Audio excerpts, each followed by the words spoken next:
यहाँ पे हमें एक सिचुएशन गिवन है जिसके अंदर हमें अर्थ और मून को दोनों को कंबाइंड सन के ग्रेविटेशनल फोर्स के अंदर कंसीडर करना है। तो उस सिचुएशन में हमें कह रहा है कि अगर हम सन से मून की ऑर्बिट को ऑब्जर्व करें तो मून की ऑर्बिट कैसी दिखाई देगी। तो इस क्वेश्चन को समझने के लिए हमें एक कॉन्सेप्ट समझना पड़ेगा, द कॉन्सेप्ट ऑफ बेरिसेंटर।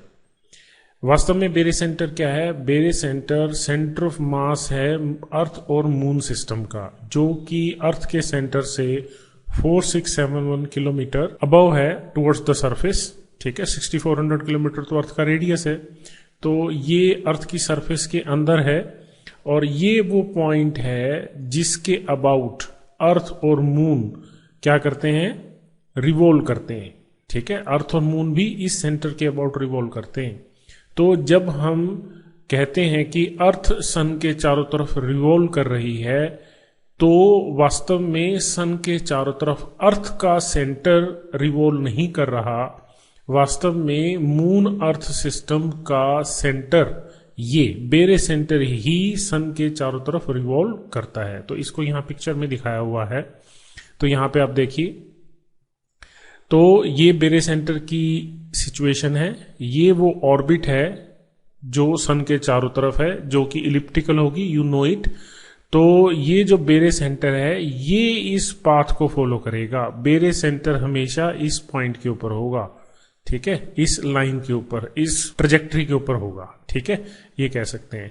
तो साथ में ही आपको मून के मोशन को भी कंसीडर करना है। तो जब मून क्या करेगा? मून अर्थ के चारों तरफ क्या करता है? अर्थ के चारों तरफ रिवॉल्व करता है।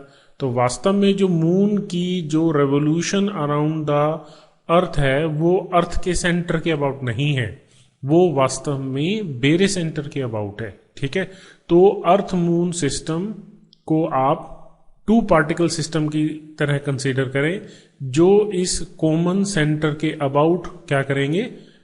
रोटेट करेंगे। ठीक है, तो इसको आप इस तरह से कंसीडर कर सकते हैं जैसे पीछे 8.2 प्रॉब्लम के अंदर भी और 8.4 प्रॉब्लम में बताया है कि जो मून और अर्थ है, ठीक है, they will rotate about this common बेरिसेंटर।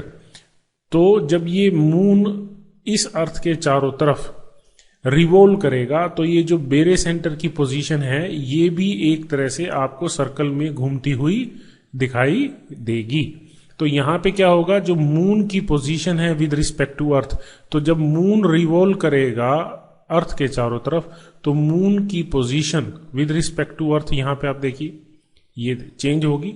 ठीक है, तो जब मून की पोजीशन चेंज हो रही है तो इस बेरिसेंटर के रिस्पेक्ट में कभी तो मून इधर होगा, मतलब इस ट्रेजेक्टरी की बात करें, और कभी मून इधर होगा तो कभी मून इधर होगा। तो वास्तव में जो मून का पाथ होगा इस बेरिसेंटर के अबाउट वो इस तरह से होगा, इस तरह से। ठीक है, तो जब आप ये कहें कि मून इधर है, ठीक है, तो फिर अर्थ इधर है, मून इधर है तो अर्थ इधर है, और अगर मून इधर है तो अर्थ इधर है। तो ये जो बीच में ये जो लाइन है ये वो ट्रेजेक्टरी है जिसपे बेरिसेंटर चल रहा है। ठीक है, तो इस क्वेश्चन को आंसर करने के लिए कि मून का पाथ जो है वो सन के चारों तरफ क्या होगा, तो ये परफेक्टली इलिप्टिकल नहीं होगा, आप इसको ऑलमोस्ट इलिप्टिकल कह सकते हैं, क्योंकि जो मून की स्पीड है वो कोई ज्यादा नहीं है, it is bounded to earth. ठीक है, और जो सेंटर ऑफ मास भी है वो अर्थ के अंदर, जिसको बेरिसेंटर का है, अर्थ के अंदर लाई कर रहा है। तो ये ऑलमोस्ट इलिप्टिकल पाथ दिखाई देगा, नॉट परफेक्टली इलिप्टिकल, क्योंकि इसमें यहां पे आप इसको एक तरह से कहें कि जिगजैग मोशन इसका होगा। ठीक है, पार्शियल, बहुत थोड़ा सा। तो इस इंफॉर्मेशन के बेसिस पे आइए इन ऑप्शंस को देखते हैं। ए पार्ट में कह रहा है that as observe from the sun the orbit of the moon will be elliptical. No, it is not elliptical. B will not be strictly elliptical because the total gravitational force on it is not central. ठीक है, तो और C को पढ़ लेते हैं एक बार। It is not elliptical but will necessarily be a closed curve. तो यहां पे कह रहा है नोट स्ट्रिक्टली इलिप्टिकल, और ये कह रहा है कि यहां इलिप्टिकल होगी ही नहीं। ठीक है, डी ऑप्शन क्या कह रहा है? डी ऑप्शन कह रहा है deviates considerably from being elliptical due to the influence of the planets other than the earth.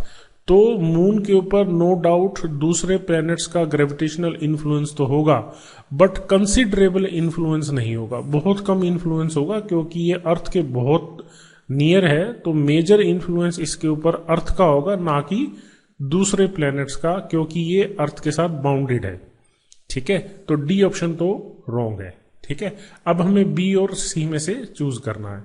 तो यहां पे सी ऑप्शन रॉन्ग है, बी करेक्ट है। कैसे?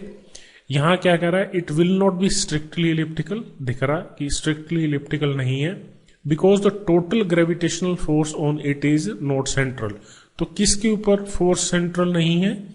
मून के ऊपर फोर्स सेंट्रल नहीं है, क्योंकि मून की पोजीशन बार बार क्या हो रही है? चेंज हो रही है। और यहां पे मून अकेला नहीं है, यहां पे अर्थ भी है जो मून के ऊपर ग्रेविटेशनल फोर्स लगाए हुए है। ठीक है, तो जो मून के ऊपर जो नेट ग्रेविटेशनल फोर्स है वो एग्जैक्टली डायरेक्टेड टुवर्ड्स द सन नहीं है। ठीक है, तो जो टोटल ग्रेविटेशनल, यहां क्या बोल रहा है? Total gravitational force. Total gravitational force का मतलब क्या है? सन और अर्थ की जो कंबाइंड ग्रेविटेशनल फोर्स है मून के ऊपर, वो नेचुरली सन की तरफ परफेक्टली डायरेक्टेड नहीं होगी। ठीक है, तो इसलिए जो टोटल ग्रेविटेशनल फोर्स है वो सेंट्रल फोर्स नहीं है। तो इन सभी इंफॉर्मेशन और आइडिया से हम ये कह सकते हैं कि जो ऑप्शन बी है वही करेक्ट ऑप्शन है।